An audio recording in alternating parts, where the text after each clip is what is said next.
awesome to be back. You know, I have kind of a fond 2 years of being here in Atlanta with the Falcons and enjoying my time. And, you know, I've had an interesting ride as far as the people I've been mentored by and where I've gone, and from a pro-style offense to being basically with a running quarterback with Jalen Hurts for a year, to back to the NFL with Matt Ryan, to now we're in this whole RPO world at Alabama and what we're doing there. And it's been awesome.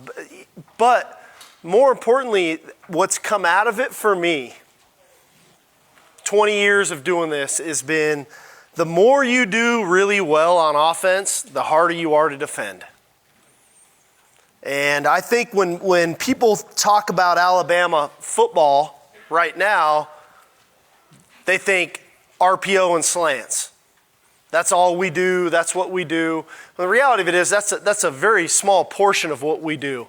And I think for all of us in the room, and I remember sitting here 20 years ago as a young coach trying to figure out my way and how I was going to do it. Well, you just find that one thing. You want that one thing. Well, that one thing is just a piece of all of this, right? There's a lot that goes into making us a very good offensive football team.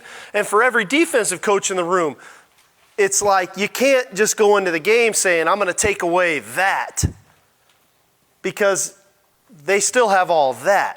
I mean, unless that's all they do, then it makes it really easy on them. So I wanted to get into our stuff and how we do what we do and why we do what we do.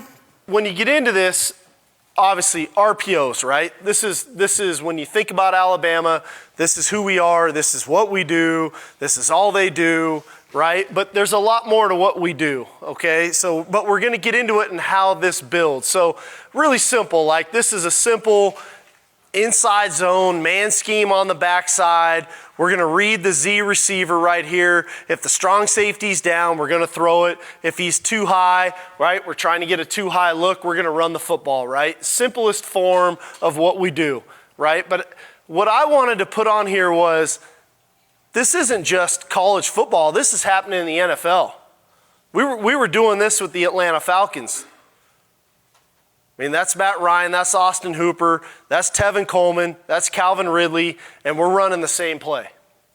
So this isn't just, you know, I don't want to make this feel like, hey, he's just coming up here with a generic talk. We're running this play against the Carolina Panthers with Luke Kuechly and everybody.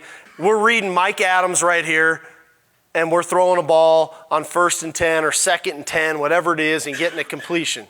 Okay, so I want to work myself through this. So here it comes again. We're doing the same thing. We can dress it up however we want. Okay, we're doing the same thing. Now they're rotating weak. We're getting the same look, and we're getting a free completion. Right? So RPO 101, simple stuff, right? Here we are. This is Alabama a year ago. Same offense philosophically, right? There's the out route. There's the completion. They're going to play single safety. They're going to put one more in the box. We're going to throw a ball off of a leveraged corner who's playing high and inside and get a completion. Simple, like football 101, very easy. What we're doing, same thing. We're going to dress it up. Okay, single safety. We're going to take our out route. We're going to get our completion down here at the bottom. All right, well, what comes off of that? Now, we want to give this Z receiver the opportunity to break to daylight. Okay, so a little different thought. I think a lot of people, when they watch us play, think we throw slants. We don't throw slants. We throw really glance routes. So he's going to fourth outside step, and he's breaking to daylight. So why I say break to daylight is if it's man-to-man, he has to win.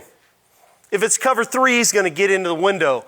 If it's cover 2 and it's a too high safety and you're trying to trap with your corner, we're going to wrap that defender and get into that voided area. So we really give him an option to break to daylight. And I don't want to make this too simplistic, but it is important to know. We're blocking on the backside right now, but at any point, we can put other routes on here on the backside. And the hard part with this as an offensive coach and a guy who believes in running the football, I've never had a year calling plays in college football where we did not have a 1,000-yard rusher. So I believe in running the ball, is if you give the quarterback too many options, all you do is throw the ball. Well, at some point, in my opinion, you lose the identity of your program and you lose the identity of physicality and toughness that this game is built upon. Like, this is a physical sport. That's the truth, right? So we all want to throw it and it's fun, but a lot of times we put more blocking on our RPOs than most people would think, okay? But as we get into this, and here's the same looks now, same plays, we're running the same stuff, okay? There's single safety looks, now we're throwing the bender. Now he's breaking to daylight. There's Devontae Smith making his plays, just like we see him do every Saturday. Okay, so as we go through it, as you get into Atlanta now, this is Austin Hooper. He's at tight end for us 2 years ago, and we're running the exact same play with him running breaking to daylight. So for opportunities, in my opinion, RPOs are opportunity throws. And they give the quarterback an opportunity to get a free completion. An advantageous throw, right?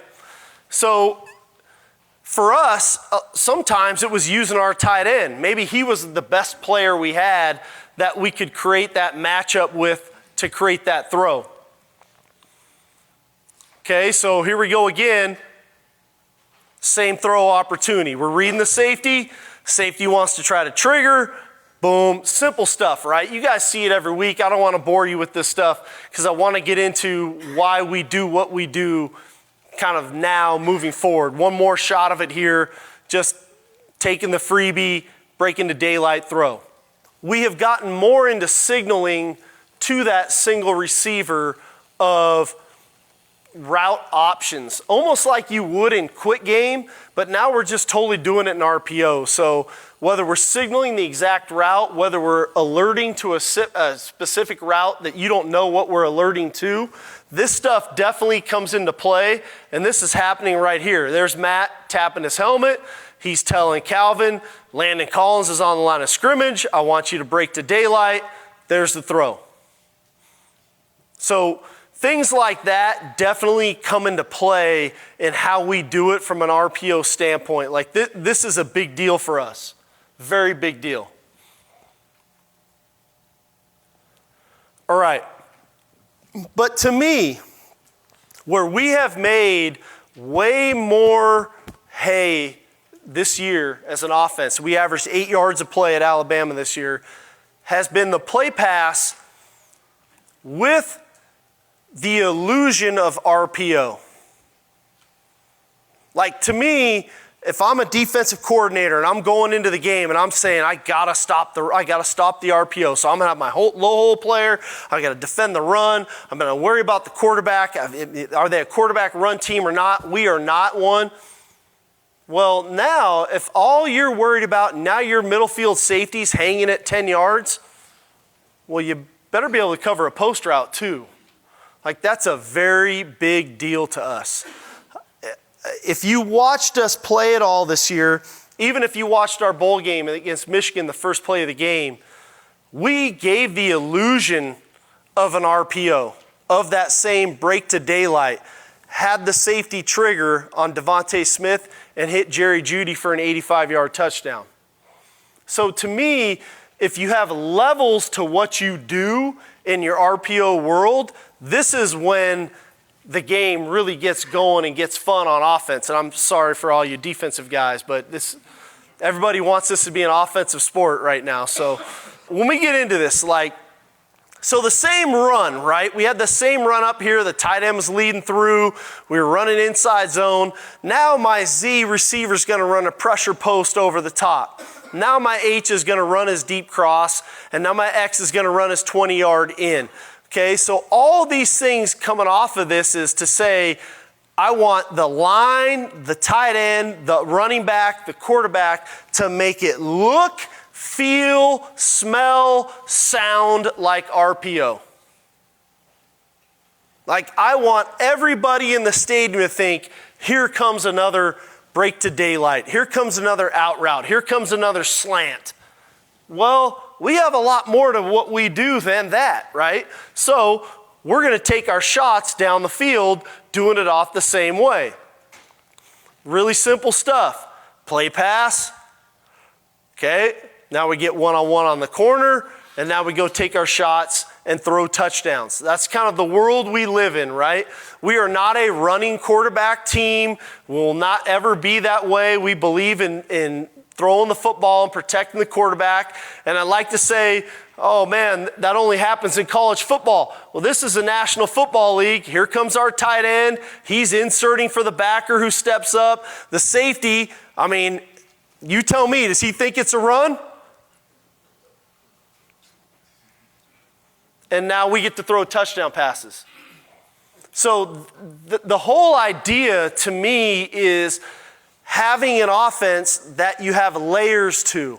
And I'm going to keep trying to build on the layers as we're talking here because that's really important, right? Because we threw the same ball to Calvin breaking across or breaking out versus Carolina earlier in the year for what, a 9-yard gain? But what did it set up? 70-yard touchdown, whatever this is, right? So you got the method to the madness to what we're doing, right? To throw a 75-yard touchdown is totally worth it. All right, so we're going to keep going. So now we're in SEC championship game.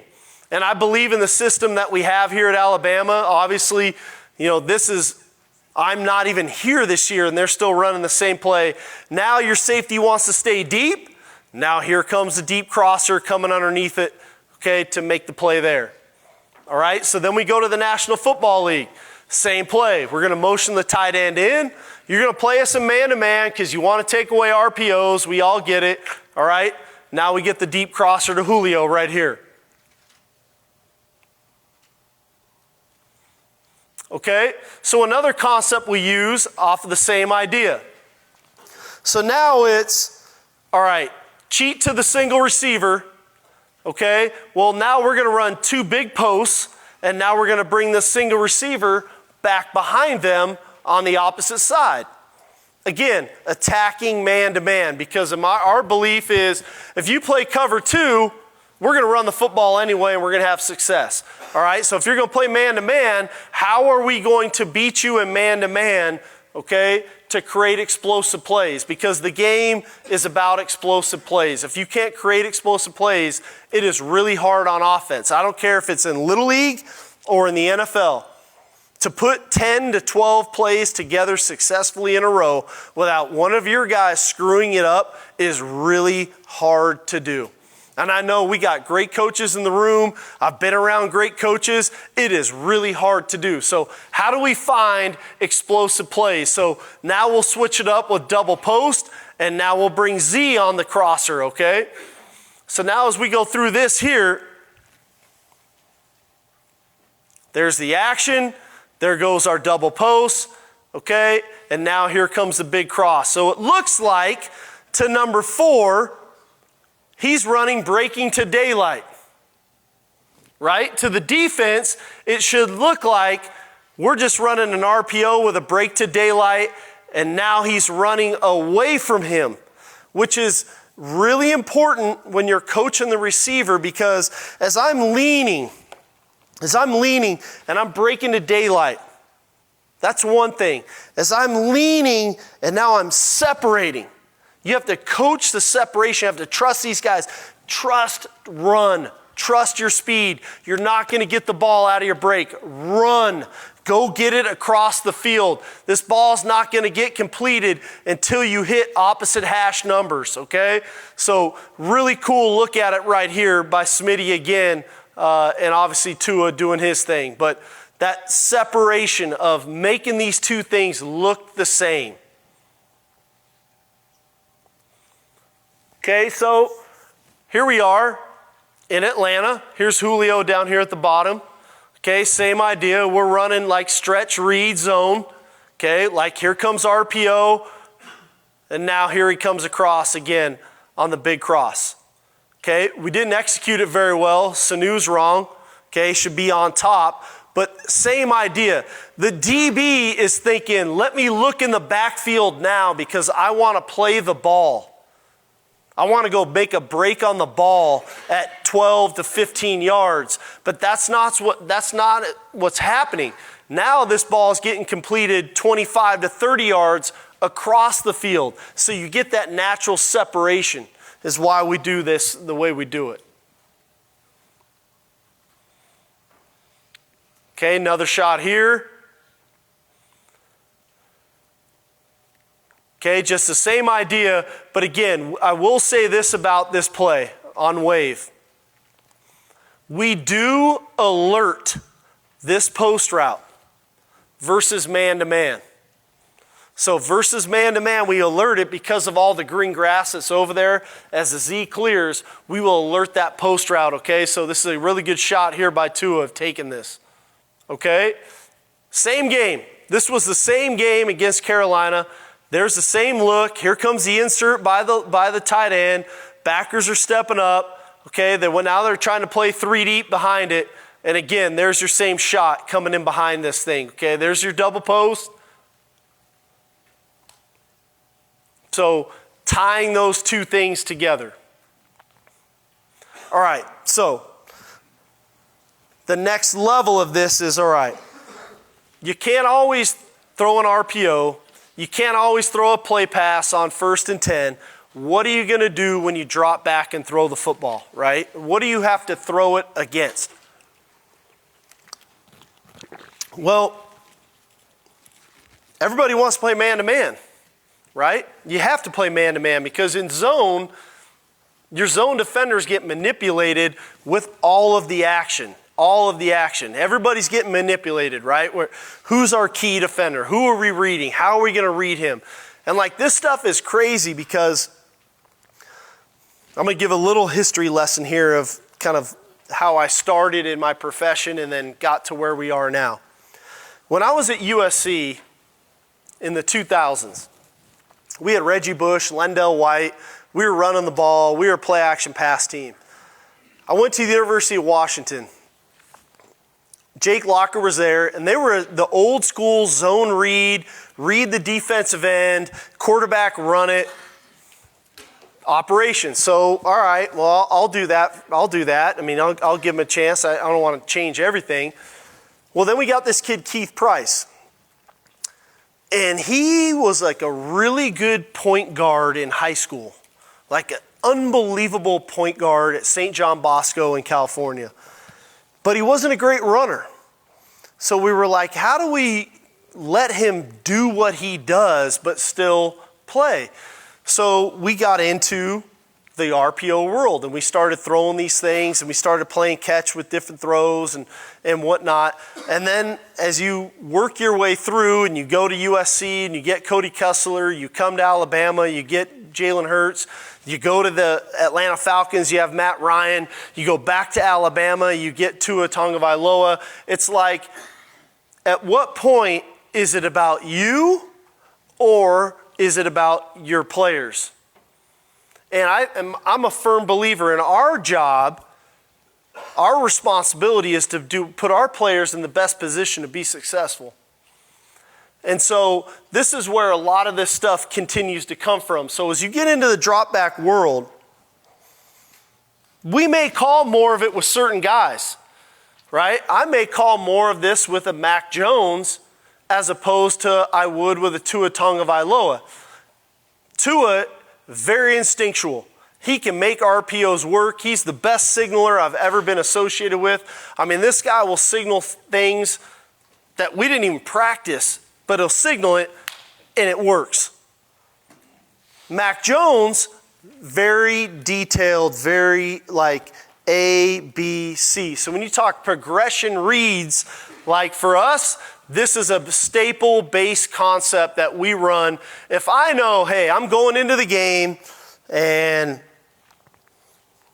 Dave Aranda or whoever, all these great guys. I mean, there's a lot of awesome coaches out here that are going to play man-to-man versus us. We are going to run a rub route on you. Okay, we are going to run a rub route. We're going to try to get a running back out one first. Okay, we're going to try to pick with the Y. We're going to try to pick with the Z. We're going to try to pick with the H to get the X underneath on the move. Okay, the Z then, okay, when he sits down at 10 yards, if no one is attached, he'll stay there. If anyone's attached, he'll pull out, make his play. Okay, and the Y is sitting down on the backside. Not very elaborate, but that's what we do. Over and over and over again. And it's more so the formations, the motions, the shifts, how we get to them are what make it unique. But for me, it's about the quarterback and how can the quarterback play the best that he can play. And so we don't change concepts. I'm not going to, out of the blue, tell the Z to run a post route right here. I will never do that to our guy. Our reads remain the same over and over and over. And the kids will be like, Coach, if we just ran, I don't want to hear it. It's not what we do. So railroad is what we do. Like, if you watch us play, we will hit this at minimum more than once a game. We hit it in the Citrus Bowl. We hit Jerry Jeudy out the back door. All right, so simple look. Again, short motion just to disguise some things a little bit. All right, running back is always one. Take him. This is true progression football. We are not reading coverages. It is true 1, 2, 3, 4 football. You don't get a choice. If one is open, throw it to him. All right, so there it is, Alabama running it, Damian Harris, the whole nine. All right, so we're going to come back this Monday Night Football. We're going to dress it up on Mohamed Sanu. Okay, there's Matt Ryan. There's Tevin Coleman. And I'm ripping Matt's right now already on the headset for being late, but there's number one. Give him the ball. All right, there's your sit over the ball. There's your shallow sit, and we're coming through out the back door. All right, so here's Alabama versus Oklahoma. Short motion. Running back is one. Give him the ball. Perfect.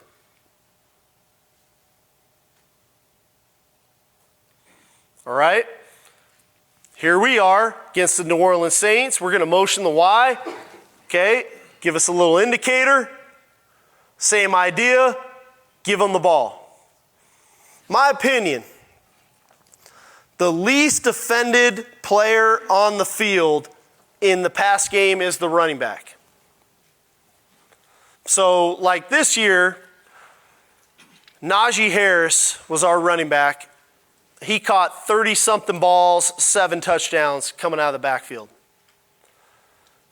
If you watched LSU, right, which we all probably did, the national championship, their kid killed everyone catching the ball out of the backfield.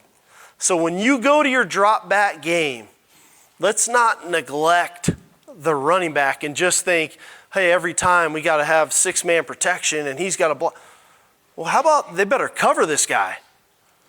They better cover him. And it doesn't always have to be a flat route. Like, why does it have to be a flat route? Put him on a wheel, put him on a rail, do something with the guy so that he can make his plays and have opportunities down the field. Okay, so we're going to keep going here. All right, so now I get it. Not everybody in the room, right?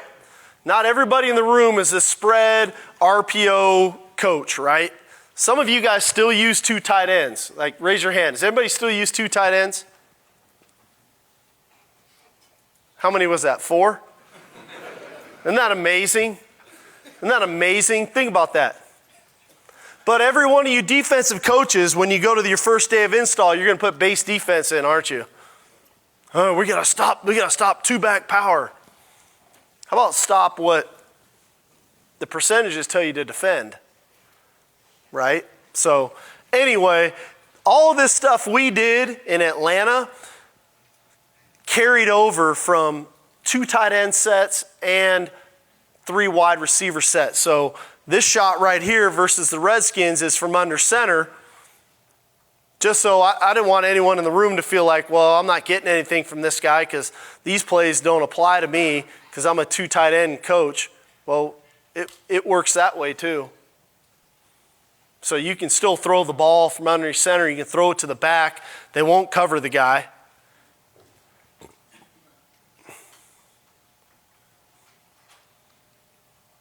All right, another shot here. Okay, so now we're going to get through the progression, all right? We've worn you out.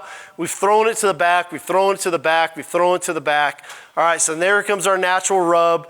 Okay, here comes our crossers. Now we get this nice little triangle right here in the middle of the field, right? We're seeing this triangle. Go play catch. Okay, we got another one here coming. Okay, there's our natural triangle. Really should be flushing this out better than he is. All right, but there's a natural rub. We're hitting the ball underneath. We're getting vertical with it. Not everything has to be vertical, vertical, vertical. Okay, I will say I'm a firm believer.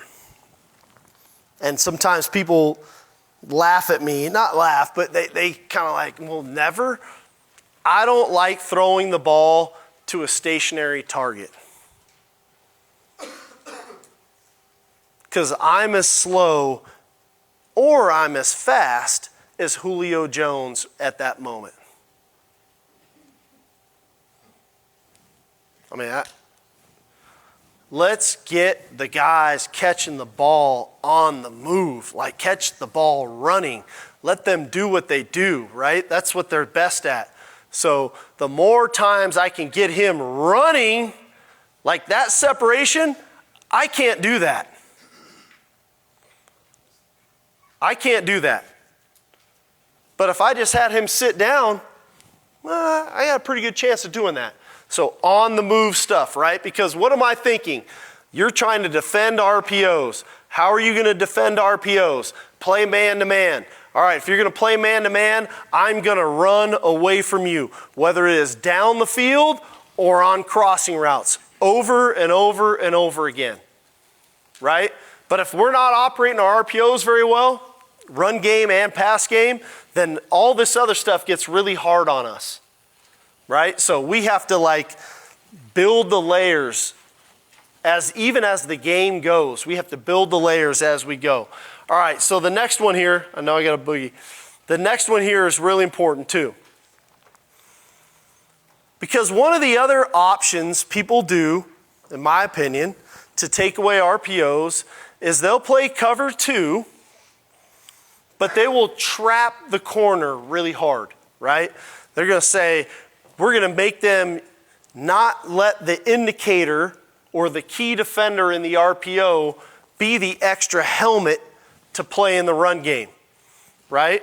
So what we tried to do is build a natural high-low into the boundary with crossers, with a little bit of a run action right here.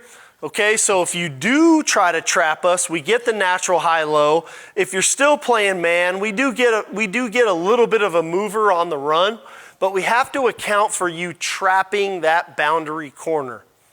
We have to.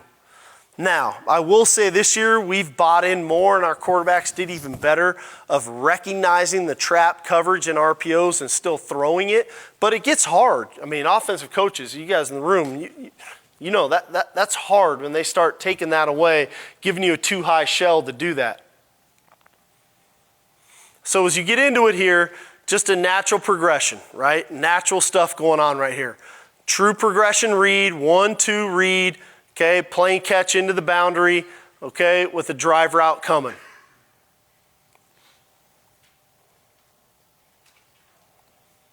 All right, so you go to Atlanta, same stuff here, into the boundary.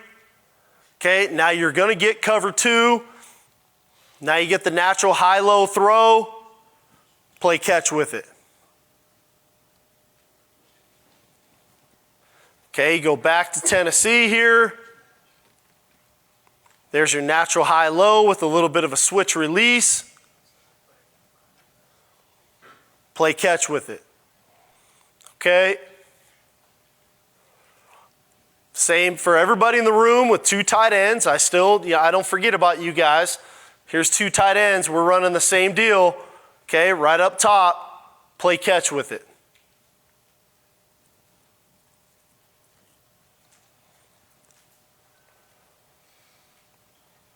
Okay, Lambeau in December, not fun. High-low read, play catch with it. All right, one more shot of it here. Okay, now we're going to work ourselves through it. They take it away. They're going to play us in man now. Okay, so now in man, we want our crossers again. We want our natural rub. Okay, here it comes. Okay, and one more shot of that coming out the back door versus man-to-man. So for the quarterback, like on both of these concepts, we don't ever change. We don't change week to week. We don't go into the game saying, hey, this week we're going to do it this way. No, it is 1, 2, 3, 4, 5 football. Like that is how we play. We don't vary. We don't say, hey, we want to do it this way this week. Or I don't know how kids can learn like that.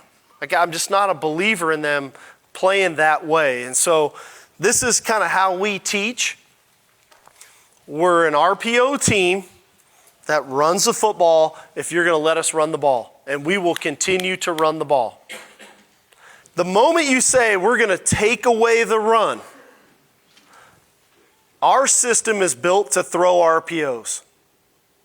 Okay, how do you take away an RPO? You take it away with leverage, in my opinion. You play man, you play with really hard inside leverage, you take away those throws. All right, so now what do? Okay, we have to make you defend throws down the field. Okay, so we are going to hard play pass you and take our shots down the field. Okay, well, now you got to block them a little longer. You got to do those things a little longer. Do you have options for the quarterback to let the ball get out of his hands and play a little quicker? Now we're going to run crossers at you. Everybody is catching the ball on the move over and over and over. If you watch us play, we don't throw. I don't even know if I called a curl route this year. Why would I? You call curl routes for cover 3. How many defensive coordinators in here? Raise your hand. How often do you just call cover 3 nowadays?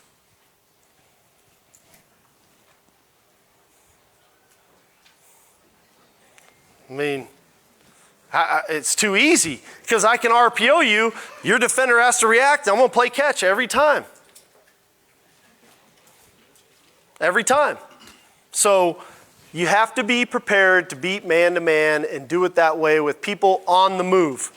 And in my opinion, your people on the move, you can create by putting your best players are the ones that are on the move to catch that ball to go create explosive plays.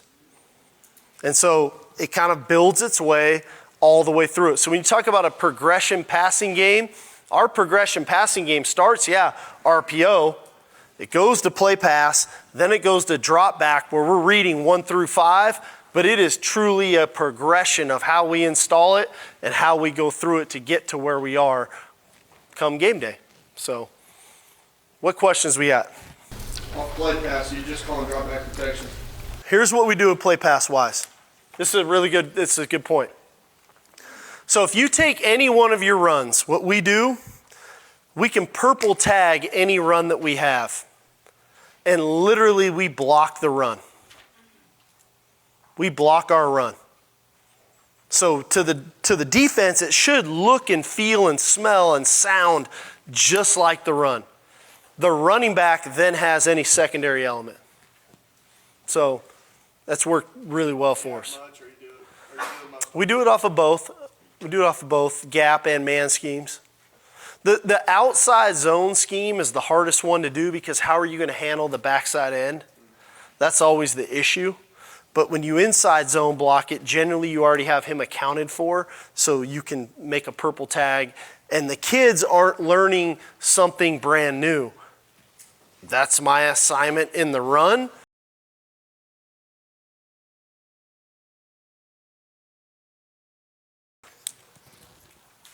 In 2002, I was in the .com sales world, and I got to become a GA at USC under Pete Carroll. And I think this is important because I'm sure there's a lot of young coaches trying to figure out how to get to where you want to get to. And I'm not where I want to get to for my own faults, you know. But I'm in sales and I get this opportunity. On that staff is Lane Kiffin. All right, so we're on the staff together. I end up 2 years later going to the Oakland Raiders, 29. I'm coaching Rich Gannon, who's 39, with Norv Turner, which was an amazing experience. 2 years later, Norm Chow leaves. I come back. Lane is still on staff. I get offered the Oakland Raiders head coaching job, which was like insane to think. And I turned it down. Lane takes the job.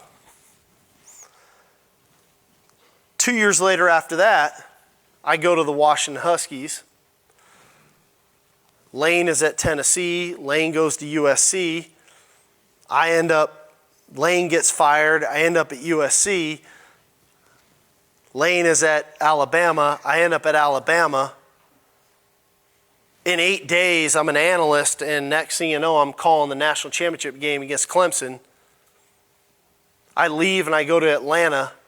I come back, and a week ago, I'm talking to Mississippi State about being their head football coach, and Lane is at Ole Miss. So, point being, like, the connections in our profession are so critical. And I know everybody wants, how do I get in? Like, how do I get in? How do I make it work?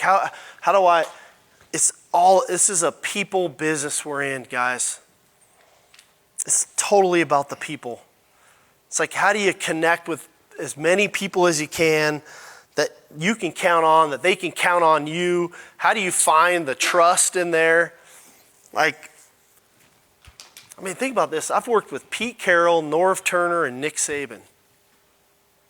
It's crazy. I mean, I sit in staff meetings thinking like, I mean, he's talking to Coach Saban how he's going to defend this play, and I'm thinking, my you're going to defend this play. We're going to get it right, and we're going to dial it up. Sure enough, he defends the play, and so you start thinking about all of the people you get to be around, and these things are critical. Because to me, when you come to a clinic, it is about what are you getting out of it? It's easy just to say, hey, I want to go to the clinic and drink a bunch of beer and hang out with my buddies. But what did you go home with? Right? So my story has been very unique. I've been fortunate enough to been able to land back on my feet. I've been around great people. And, I appreciate all of you guys in the room that still support football. Because football right now in America is not what everybody says. I got young kids. I know how it looks. I know what they're telling these kids. You shouldn't play, you shouldn't do this, you shouldn't do that. Well, if we coach it the right way and we do it the right way, it is a great sport. Because there is no better sport that teaches these kids how to live life and how to persevere when things get hard, when things don't go your way. You got to continue to battle. You got to persevere. You got to have some mental and physical fortitude and toughness to keep going.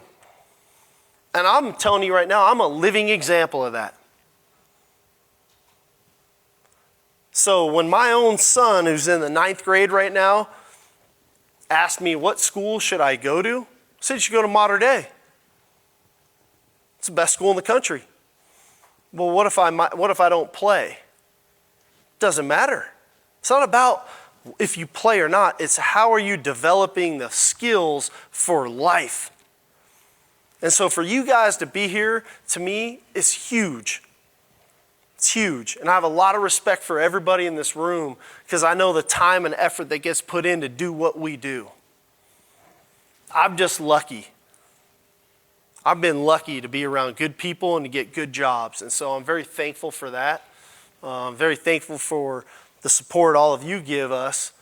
And anything we can do for you, we're here for you, whatever we can do. So God bless, guys. Thank you very much.